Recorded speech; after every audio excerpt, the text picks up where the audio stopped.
welcome back to the Benchwarmers podcast. In this week's episode, we'll be talking about what's happened in the world of football in the past 7 days. As usual, I'm joined by my co-host, Josh Sykes. It's good to be back, Gab.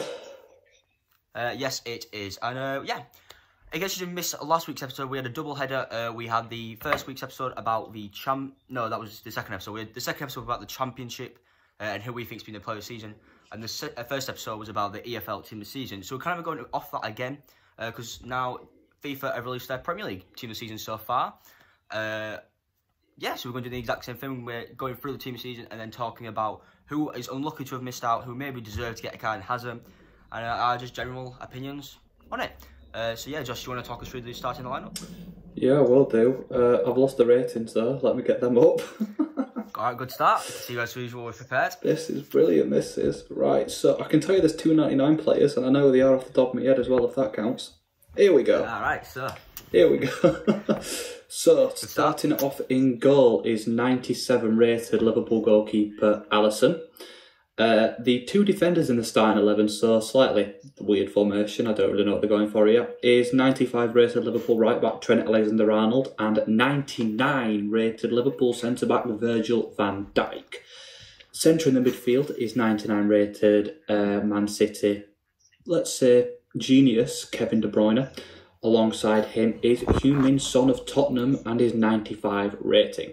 Now these six attackers are as follows. We have 98 Mane, 97 Salah, both of Liverpool, 96 Aubameyang of Arsenal, 96 Aguero and 95 Mahrez of Manchester City, and 95 rated striker of Leicester and Premier League top scorer Jamie Vardy. Yeah, moving on to the bench in terms of the defence. So you've got Dean Henderson of Sheffield United, Kaglar Soyuncu, is that you pronounce it? Yeah, Soyuncu. Yeah, Aaron Wan-Bissaka, Andy Robertson, and then moving on to midfield, you've got Mateo Kovacic, John Henderson, who I think is unlucky to not be in the actual starting 11 if it wasn't for his rating. And in terms of a more attacking centre, you've got Adama Traore, Marcus Rashford, and of course Richarlison up top, who a lot of debate going about how he's got a card and Anthony Martial has not, but we're going to be talking about that, I'm guessing. I want to get started then talking about a card who's unlucky to miss out if I can actually find it. Just give me a second. Not prepared. Yeah, I'm going to start off with the underdogs of the season, Sheffield United, and their defender Chris Basham. He's been in the club since they're in League One, and if you look at his actual stats, he's up there against Van Dijk. I'm going to put that out there. Obviously, he's probably not, but that's the point. Alright, he's got the most tackles made in the league with 61. He's won the most tackles in the league with 35. He's won possession the most amount of times, if that makes sense, which is 7 as a certain player. He's got the most interceptions in the league with 80, and along with that, he's got the second most headed clearances in the league. So if you look at those stats, great defender, probably deserves to get a team this season. Yeah, definitely. I think players like him are unlucky to miss out. And if we look at another one, Manchester United's Harry Maguire. So this season he has 32 tackles, 92 recoveries, and 8 clean sheets. So not the best in the league, not even the second, third, fourth best in the league, but certainly up there as a namesake defender. If we have a look at some other ones, there is the likes of John Egan, who has 9 clean sheets, 34 tackles, 138 recoveries, and he's won 60% of his duels this season. Another one lucky to miss out is Tarkowski with 11 clean sheets, 49 tackles, 150 recoveries, 70% duels won, which is only 5% down on Virgil van Dijk. However, my pick, and if you go back to our team of the season video where we made our own, mine is Ben Mee. I believe he's missing. He's won 61% of his duels, 11 clean sheets, 39 tackles, 164 recoveries. But obviously there's a shout for all of those players. Another one is Fernandinho, all in that defensive role that have missed out.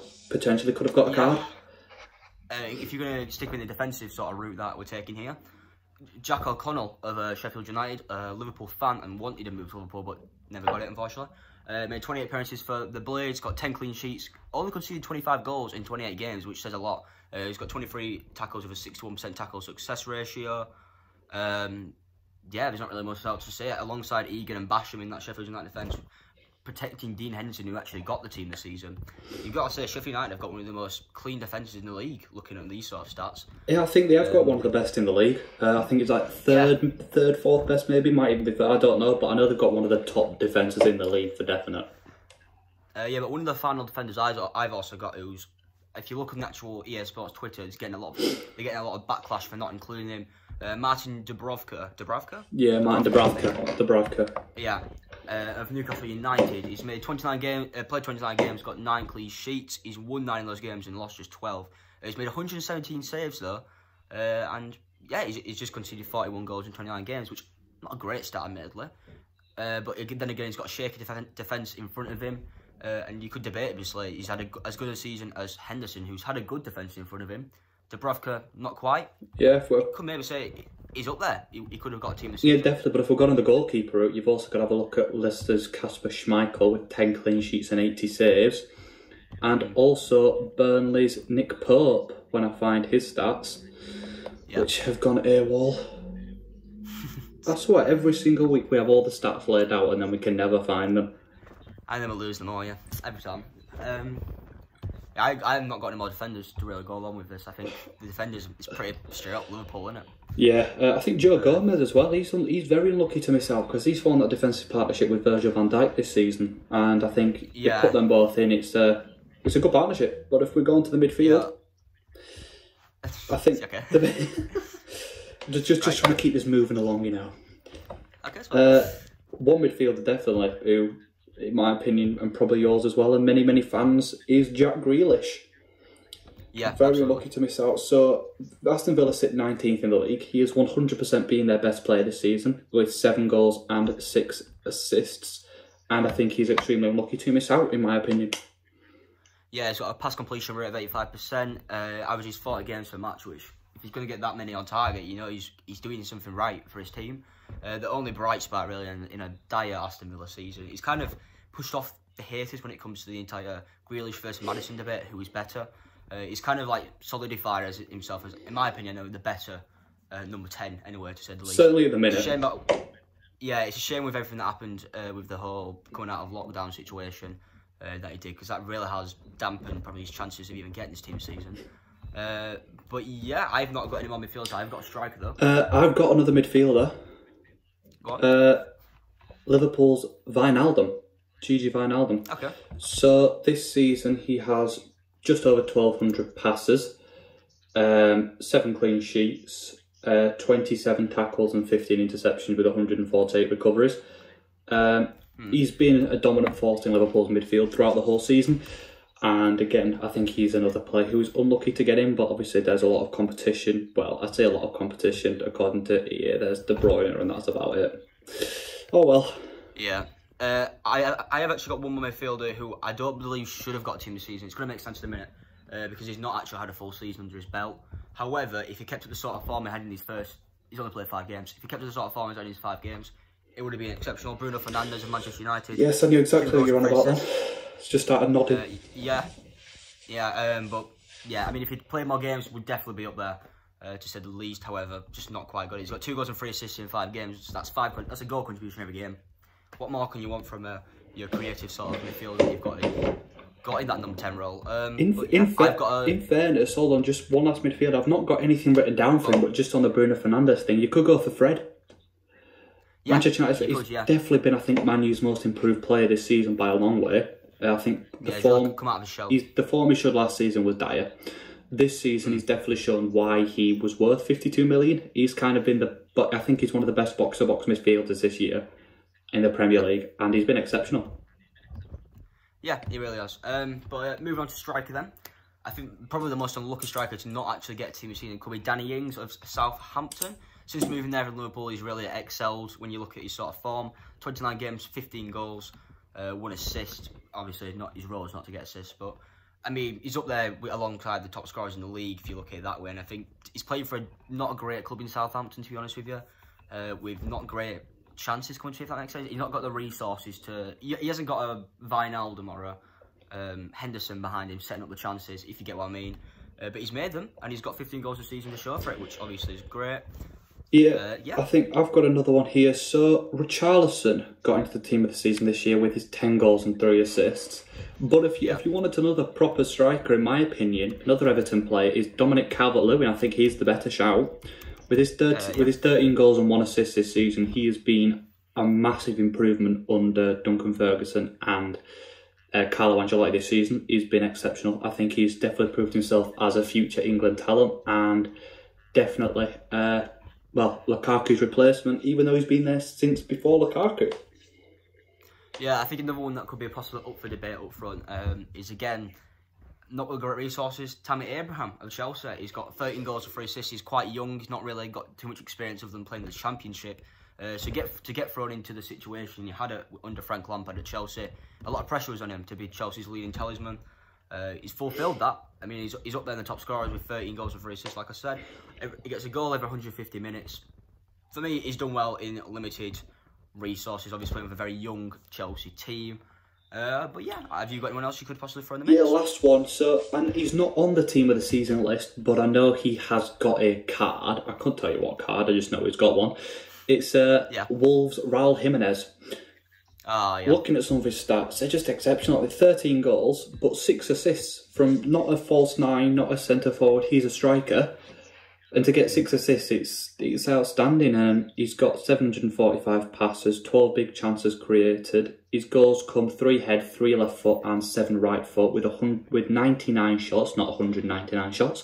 Just 99 shots, 35 of which have been on target, which isn't the most clinical, if you want to put it that way, but out of those 35, obviously 13 have found the back of the net, which isn't that bad. Yeah, but he did get a team of season objectives card, which you have to do loads of objectives, so it's complicated, alongside Jose Perez, of course, of Leicester, who's also had a good season.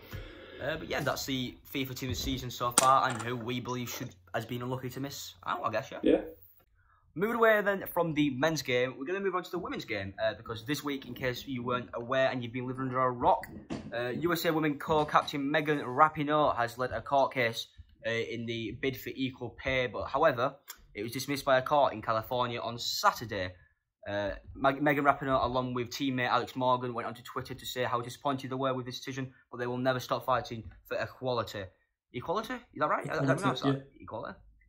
Yeah, all right. However, ex-Vice President Joe Biden has come onto the scene and said how he's backing the women and said, don't give up this fight, this is not over yet. To the US soccer, equal pay now, or else when he's president, and they'll say, I'm president, I'm never president. When he's president, you can go elsewhere for World Cup funding, which is quite a big statement for him. But basically, if you're unaware, the players have been seeking $66 million, which is equal to $52.8 million in damages under the Equal Pay Act. Claiming they have been subject to ongoing, Josh, how do you pronounce that word? Institutionalised. There you go. Gender discrimination, including unequal pay, despite having the same job responsibilities as the men's national team. The court said in its summary judgment that the women's national team have been paid more on both a cumulative and an average per game basis than the men's national team over the class period in terms of revenue and what else did you say? Revenue, prize money. So the revenue is broken down into prize money, gear receipts, and media income. Yeah, but Molly Levinson, who is a spokeswoman for the players, said that they plan to appeal the decision. Yeah, and the trial date is set for June 6th. Steve Levinson came out and said, "We are shocked and disappointed with today's decision, but we will not give up our hard work for equal pay. We are confident in our case and steadfast in our community to ensuring that girls and women will not be valued as a lesser just because of their gender." Yeah, and she's confident in the case, apparently. Along with that, Billie Jean King, who famously battled for equal pay in tennis, and I think she came out victorious in that, offered words of encouragement for the team, saying this is a setback, but this is not the end of the fight. She said on Twitter, yeah, we're going to be breaking this down basically for you now and saying why we believe, I think we're both in agreement that women, it's going to sound really bad, but don't deserve equal pay when it comes to football, if that makes sense. Yeah, it's a controversial opinion, I think we both hold. Yeah, we're going to try and justify it. But yeah, I'm going to start off saying here how the women's national team lost 5-2 to the under-15s. I think it was Dallas's team, I could be wrong about, but they lost 5-2 to an under-15s team. which says an awful lot. Along with the Australia women's team, which isn't really linked, but still it's to do with women's football in general, lost 7-0 to a collection of 15-year-old boys in a 50 or 50 youth team for so like 50. It's like 50-year-old boys. How the hell does that work? Which was worse? But yeah, that was the Newcastle Jets under-16 side that the Australian women's football team lost to. I want to just quickly break this down for a bit. The Australia women's national team are currently ranked 7th in the world ranking in terms of the women's football teams. However, when you go on the men's football teams, ranked 7th in the world is Portugal, who have Cristiano Ronaldo, who's another good player who plays for Portugal, Bernardo Silva. They've got a quality team if you look at that. They even won the Euro 2016 final against France, which says an awful lot if you want to look at that. But yeah, I haven't really got much else to say to that. Megan Rapinoe is currently on an average salary of approximately 100 grand, which obviously sounds like quite a lot of money. However, the average salary for a female player in the American sort of national team is approximately 25 grand, which is about sort of comparable to the championship per in English week, football. just to kind of plug that in there, it's per week. Yeah, per annum. week. Yeah, but yeah, I mean, if you can comparable to the championship, but however, would championship players lose to under-15s teams? Absolutely not. When you look at that, so it shows the quality of the women's national team. Along with that, only 993.5 million viewers tuned in to watch the Women's World Cup final. I say only, so quite a lot, but that's under 1 billion people. Whereas you look at the Men's World Cup, where 3.5 billion people watched it, which shows how much more revenue it's bringing in terms of that when France beat Croatia 4-2 in the World Cup final. Right before England, fans all were in despair by Croatia, but we won't go into that. What a summer. But yeah, I haven't really got much else to say on that other than the fact that the women are fighting for equal pay, but if you look at it, men's football just happens to bring in a lot more money in terms of revenue and fans bringing into it. More people will be brought into football. More people will get into football by the men's game than the women's game when you look at it in that sort of perspective. Of course, we try not to be sexist because it's a very touchy matter in that sort of sense. Here's my opinion on that. Oh no. So I was trying to keep him out of this. So apologies. Eventually women should get the same pay in football. There's no doubt about that they should eventually. However, they've got to meet a certain criteria to be able to get that equal pay. I think in order to get the equal pay, first of all, the revenue has to match the men's or come extremely close to matching the men's. And that comes down to gate receipts, which I know there are a lot more people going to watch women's football now. I think last season, or it might be earlier on this season, at the Wanda Metropolitana, I think it was Barcelona against Atletico Madrid women's team brought in an attendance of something around 60,000, which is the highest ever gate receipt for a women's game, as in gate number. So if you keep going along like that, then it could get there. But I think the main thing that it's down to is the fact that TV companies aren't buying women's football rights, or certainly not to the. It just doesn't get. No. It doesn't get the same recognition as men's football. They're not. Yeah, they're not buying it to the extent that they are the men's, as in they're not all pushing for it and they're not paying the same price. Ultimately, if they're not paying the same price, then they think that the women's game is not valued as highly as men's, which it isn't, because when you look at the prize money and things, the men's game brings in several hundred million per team in the top flight. I can't tell you the exact numbers for the top flight in the women's game, but I can certainly tell you it is nowhere near that amount. If you look at the transfer fee paid, as in the transfer fees that are generated for players, the highest men's player is Neymar at 222 million euros. Again, I can't tell you the women's one, but whilst I am talking, I hope Gabriel is going to Google that for me. That's my cue.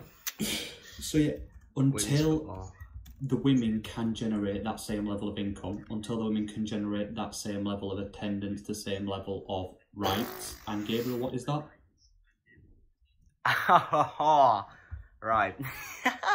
The record transfer fee. What was it in men's football? 22 million euros, which is around 198 million pounds. In women's, it is £652,000. Okay, so that is a lot less than what I thought it was. Okay. Yeah, Jesus, pennies in men's okay, football. That's somewhat bad for least. Exactly. That was for Sam. That was for Sam Kerr to join Chelsea, by the way. Yeah, but that is a minor fee. It was immense football. Wow, that is a lot less. Okay, I wasn't expecting it to be that. I wasn't expecting it to be that low. I didn't expect I thought it was that. going to be around No, 6 million. And that's for a world-class footballer in terms of women's football. Oh, okay. Anyway, back onto topic. That is yeah, so I mean that stat there just proves what we've been saying, is that the men's game generates men's game generates so much money in the ownership. They're owned by multi-billionaires and things like PSG, the potential Newcastle takeover. Go back to our video a couple of weeks ago when we talk about that. The likes of Man City and things like that all have these multi-billionaire owners that can afford to pay these the players the money they're on. They can afford to pay the transfer fees that the players demand. Whereas the women's game, they simply don't have the they don't have the billionaire ownership that the men's game have in order to get that, which therefore coincides with the business side, as in like the media side of it, where they're not attracting the same media attention, they're not attracting the same revenue from competitions. So I think until the women can match that, they have no right to demand equal pay, because football. I've got a big. I'm nearly done. Don't worry, Pam, I'm nearly done. Because the football pay is done off broadcast. It's not done off broadcasting rights, but it's on the revenue earned by the teams. So the likes of a Man City player who earn loads of money, or a Manchester United player, will earn a far greater amount than a team like a Watford who don't earn as much money, or a Bournemouth. Bournemouth's most expensive player weekly is Callum Wilson, around 100,000, compared to Manchester United's David De Gea on 350,000. Whereas, so that's a week is nearly the same as what the greatest transfer fees for a woman player. So I think until the women can match that, they can't demand the same pay, because they don't earn as much money, as in revenue wise. They're not earning as much broadcasting time, and they're not generating the same amount of interest as the men's game does. So until they can match that, they can't demand equal pay. But eventually, hopefully, they can. Continuing on with what Josh is saying, an issue about women's football as well, they're going to have to take the cap off the salaries, because an issue with women's football, they have a cap of £800,000 when it comes to salaries, which might sound quite a lot, but if you look at men's, it's 188.2 million for their cap. Is that per year? Which is an awful lot. Yeah. So women can only spend no, I think it might be per week. That seems quite a lot. No, it's per season. Per season. Yeah, 800 grand per season in terms of wages for women, whereas men's is almost 200 million pounds, or dollars. Is it dollars? Yeah, dollars. Sorry about that. Which says an awful lot about. I think if they want to get equal pay, they'd have to take that cap off and make it upwards. But then again, you need to get these tycoons, these big money billionaires to come in and buy these women football clubs, because if not, they can never match the men's football game in terms of it's sort of the money it brings in, the revenue, like Josh said. Yeah. Anything else to add? Not that I can think of now. I think we pretty much covered everything on that topic, if I'm honest. Okay, so last week in France, the French Prime Minister Edouard Philippe has announced that no sporting event shall take place until September, which has prompted the French Football Federation to cancel the season of Ligue 1 and Ligue 2, which are the two top divisions in France. So a decision was then made based upon three things. They could either null and void the season, finish the season as it is now, or take the midway point in the season to decide the league standings. They decided to finish the season as it is now, take the games on a points per game basis, meaning that Paris Saint-Germain have won the league, being 12 points clear. Amiens and Toulouse have been relegated. Marseille and Rennes have been awarded Champions League for next season, and Lille have been awarded Europa League. If we look at Ligue 2, Lorient and Lens have been promoted, and yeah. So, in spite of this, there's been lots and lots of controversy, let's say. So, two teams are launching legal suits against the French Football Federation, one of which is Lyon, who currently sits 7th, 10 points outside of the European qualification places. They have said, and I quote, they reserve the right to claim damages of tens of millions in what they believe they would miss out by not being able to continue the season and not being able to push for Europa League. Another team that has launched a legal battle is Amiens, who have been relegated. They believe they could have made it into 18th place had the season been continued. And in France, 18th place in Ligue 1, going to a playoff. Well, I say a playoff, it's more like a final, against the playoff winners of Ligue 2 in a promotion-relegation game to decide who either stays up or gets promoted. The three people in the playoffs would be Ajaccio, Troyes and Clermont. So the winner of those games would then play Nims to decide who gets relegated, promoted, etc. So yeah, there's lots of controversy going on there. Purely because of the fact that obviously Lyon believe they can make it into Europe. Amiens believe they can make it into the playoff place. However, I'd be more looking at Ligue 2 as being a form of controversy and where the legal suit should be coming from, because top spot in Lorient, have 54 points. Lens have 53 points. Ajaccio have 52 points. Troyes have 51 points, and Clermont have 50 points. They're separated by 4 points. Well, 5 points, but yeah, literally one game. If Ajaccio, how you pronounce that, Lens and Lorient all of a sudden lost 1-0 and Troyes went and bet someone like 20-0 in terms of goal difference. Yeah, but they've still got loads of games left to be able to push for that spot. So it's yeah, that's where I'd have thought the legal suits would be coming from. But anyway, we are going to attempt to have a look at. So this is obviously France's decision. But if this decision were to happen in England, we'll look at the Championship and Premier League. So obviously it's quite easy to see what teams would love this outcome to happen. That would be Liverpool and Leeds. Liverpool, Leeds, West Brom, Manchester City, Leicester and Chelsea, as well as Manchester United, would all love for this to happen. Manchester United not as much as the other ones because they are 3 points off Champions League qualification. Obviously you've got Liverpool would love it, West Brom would love it, and sadly Leeds would love it. Obviously we all hate Leeds. The teams that would not like it, however, are Norwich, Aston Villa and Bournemouth. Bournemouth would be the least to like this, as they sit on the same points as West Ham and Watford. They are only in the relegation zone on goal difference, of which it's not even that bad. It's not that far off. Literally, it's literally one goal. So I think they'd be the team that are most disappointed with the decision. And if you're to look at the Championship, you've got the likes of the teams in the playoffs. Now I've got to try and find the playoffs because obviously the season would have finished on Saturday, wouldn't it? Literally. Yeah, I mean, it's Fulham, Brentford, Nottingham Forest and Preston North End, but Bristol City are 1 point behind Preston North End. Same with Millwall and Cardiff are both 2 points behind, so very close in terms of that playoff spot. Then there would be no playoffs and none of those will get promoted. It would probably be Fulham that got promoted because they're sitting third. I mean, at the same time, going back to Bournemouth as well, I think all the work Eddie Howe's done at that club to build them up from... They were at one point in the administration in League 2. To get to this point, for all that to be taken away by some pandemic, it'd be a big shame, and I think it'd be criminal to do to that club. Obviously, you can't just go on history.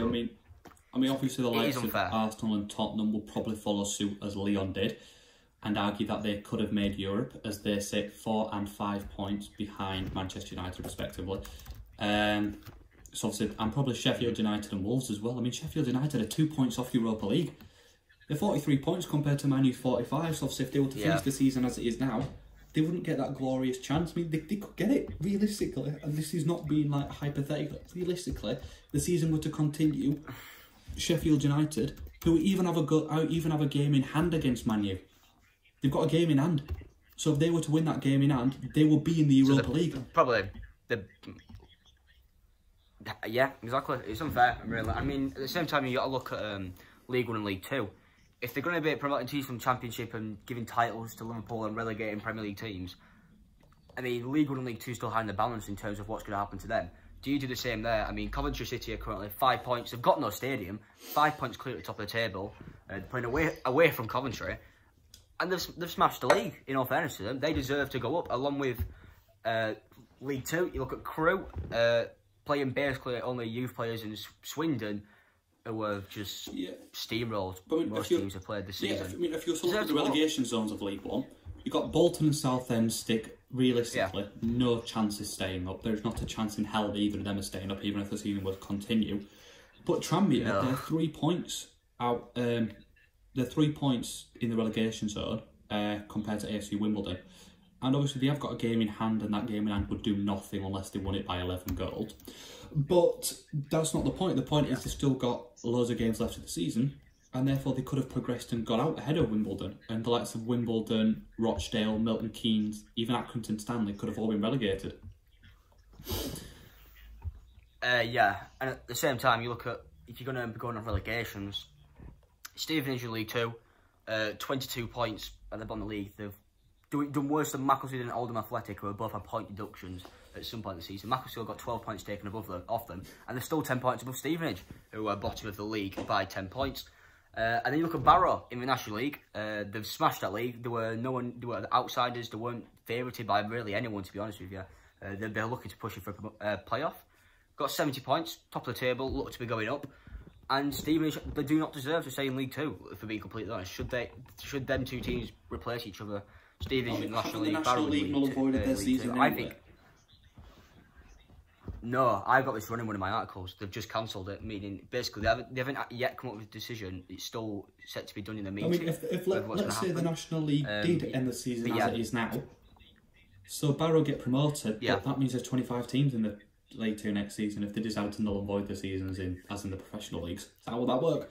They'd have to, if the National League decided, I know, but if the National League decided to finish the season as it is now, then surely every other league would have to, purely because of the fact that they couldn't have 25 teams in League 2. I mean, unless they're going to change it for the next season and how many teams go down like that. But then again, you got to look at what was I going to say? I mean, you could look with Salford Bury and, you know, it all work out in the end, you know, everything like that. But they're in League 1, so it made absolutely no difference. But then again, if you look back at last week's podcast where we discussed Bury and everything going on with Steve Dale, about how they've applied to be in the National League next season, could Barrow going up, could them coming into that league solidify it, give it stability, make it a 24 teams again? It depends on what the decision to do with Stevenage is and the entire football league, really. I'm sure Stevenage fans are absolutely bricking it right now, along with Bolton and Southend, about what's going to happen. I think it baffles me as to what they can actually do. Obviously, France have taken this approach, but there's so many ways that they could end it. I mean, okay, so put it this way: there are two teams that would not be happy for the season to be null and void. That is Liverpool, Leeds. We're looking at the top teams here, and probably West Brom. But if everyone who isn't a Liverpool or a Leeds fan would be ecstatic for the season to end now, me as a Huddersfield fan, the worst thing we could do is continue playing the season. End the season now. We're safe. Yeah, Play on. I agree. We potentially could go down. Finish it as it is now. We're safe. Null and void. We're safe. Halfway point thing. We're safe. That's all I care about. I mean, if you're looking from a buyer's point of view like that, then yeah, if sure, I guess. guess. If you look at the likes of Liverpool, I don't know where they were at midpoint in the season, but if you have, for instance, Leicester could have, I don't know, let's say Leicester could have been 1 point above them after 19 games, which therefore means that Leicester win the league if they did it off the midway point thing. I mean, yeah, I think it would be unfair to not give Liverpool the title, in complete all honesty. We don't like to admit it, because nobody likes Liverpool, to be honest. But it would be unfair. I mean, they're so far ahead of the table. They've already won it, practically. Just not yet mathematically. Same as denying Leeds promotion. However, they've worked so hard under Bielsa. Last season they bottled it. This season they got over the Christmas wobble, came out on top. And they're so close to being promoted. They've won the last 5 games. Literally, he's there for them to just take it, grab it. Looking at the leagues though as well, in general, teams have played the same amount as each other. You look at League 1, Coventry have already 5 points. They have a game in hand, but it won't really affect their position whatsoever. Liverpool, Man City have a game in hand to Liverpool, but it doesn't really change anything. Championship, everyone's practically played 37 games. I think everyone has played 37 games. League 2 is a bit controversial because Swindon have a game in hand, but you look at that way, everyone's practically played the same amount of games. Obviously, if we look at the Premier League, Aston Villa have 28 games played, Watford have 29. Yeah. If Villa won that game, well, they'd be out of the relegation zone. Do you know who that game would be against? Is it Arsenal? Arsenal, Sheffield United, or Manchester City. Oh, Man City. But no, but right, very unlikely. Let's say they won that game, or let's say and Sheffield United win theirs. Sheffield United get into Europa League, Manchester United drop out. Aston Villa stay up and Watford go down. I mean, there are so many permutations in the Premier League. Never mind every other league. I think the Premier League is probably the closest league where finishing the season now would have the greatest consequences. It also depends on next season's Champions League, of course. If they do choose to end the season now and those teams get Champions League, I mean, if they don't, I think the Champions League is more League because season? they've talked about a sporting merit thing, and that is utter garbage. And if we are to talk about that, you don't want to hear my opinion on it. Put it that way. I don't follow it, so just gonna let Josh deal with that.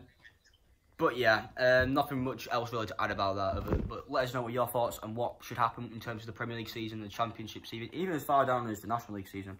What should happen? Let us know. Alright, that brings this week's episode of the Benchwarmers podcast to a close. As usual, I'd like to thank my co-host Josh Sykes for joining. It's alright, Cap. Definitely gives me something to do, does this? Yeah, you're absolutely welcome, mate. But yeah, let us know any topics you think we should talk about next week in the comment section down below, as well as what you want to see in the future. Yeah, remember to stay home, save lives, and protect the NHS.